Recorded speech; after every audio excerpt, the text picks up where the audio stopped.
Assalamualaikum warahmatullahi wabarakatuh. Perkenalkan, nama saya Nabila Farhanidia. Kami dari kelompok 2 akan mempresentasikan materi yang kedua, yaitu bahasa dan pesan dalam komunikasi bisnis. Nah, untuk penjelasan yang pertama akan dijelaskan oleh saya sendiri. Bahasa dan pesan komunikasi bisnis. Bahasa memegang peranan penting dalam proses komunikasi. Nah, komunikasi akan berhasil apabila pesan yang disampaikan oleh komunikator sesuai dengan kerangka acuan yang ada.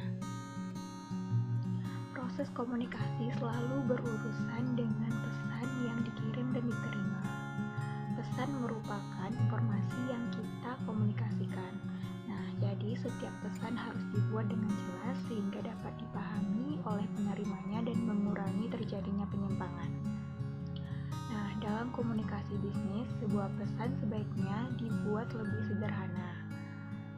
Akan tetapi, pesan yang bersifat kompleks mensyaratkan lapisan-lapisan informasi yang dibangun satu demi satu agar pesan tersebut dapat diterima dan dipahami secara efektif.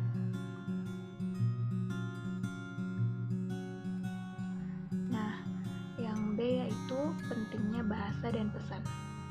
Komunikasi bisnis yang efektif selalu berhubungan dengan kemampuan bahasa, baik menulis maupun berbicara. Bahasa memiliki peran yang sangat penting karena merupakan suatu sistem yang berfungsi untuk menciptakan dan bertukar makna antara satu orang dengan yang lain.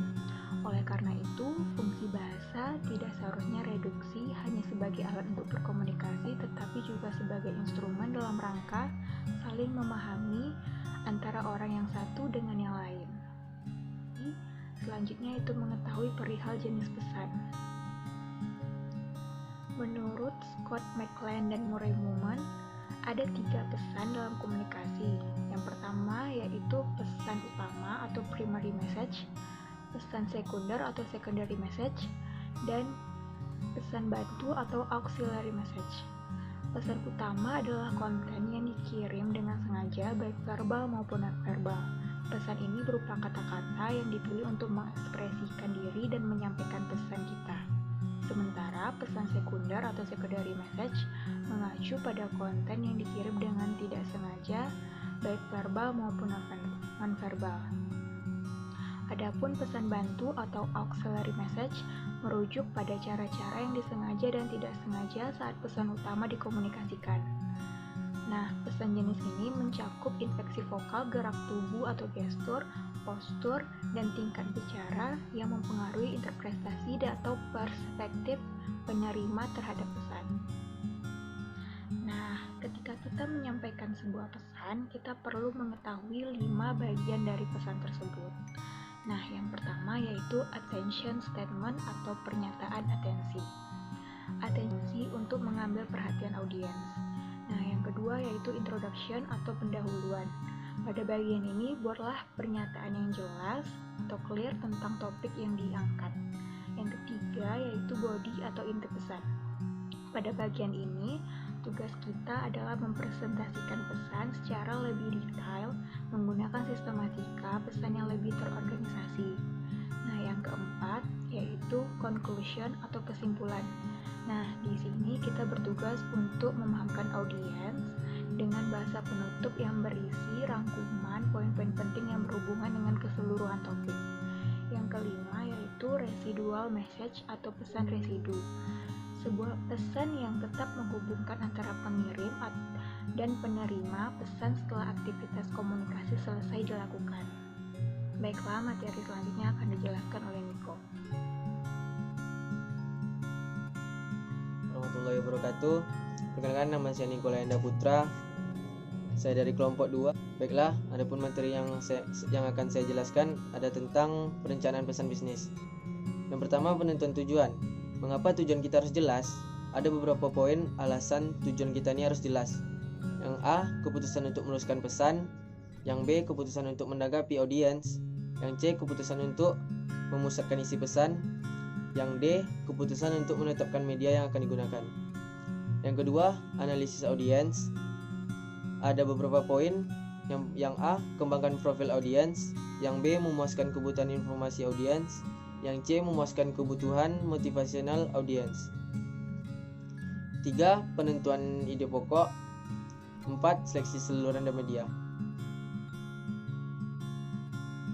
Baiklah, saya akan menjelaskan komunikasi tertulis. Komunikasi tertulis dapat dilakukan ketika komunikator dan penerima berada di luar media komunikasi lisan. Komunikasi tertulis ini mencakup berbagai bentuk seperti pemberitahuan, memo, laporan keuangan, surat bisnis, dan sejenisnya.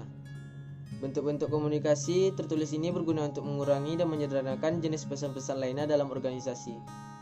Berikut penjelasan tentang 3 jenis gaya tulisan dalam komunikasi tertulis. Yang pertama ada kolokial.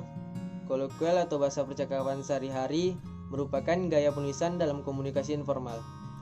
Gaya tulisan semacam ini berbeda dengan bahasa bisnis standar yang umumnya digunakan secara formal. Bahasa percakapan seringkali menggunakan ekspresi, dialog, dan frasa cenderung lokal atau kedaerahan.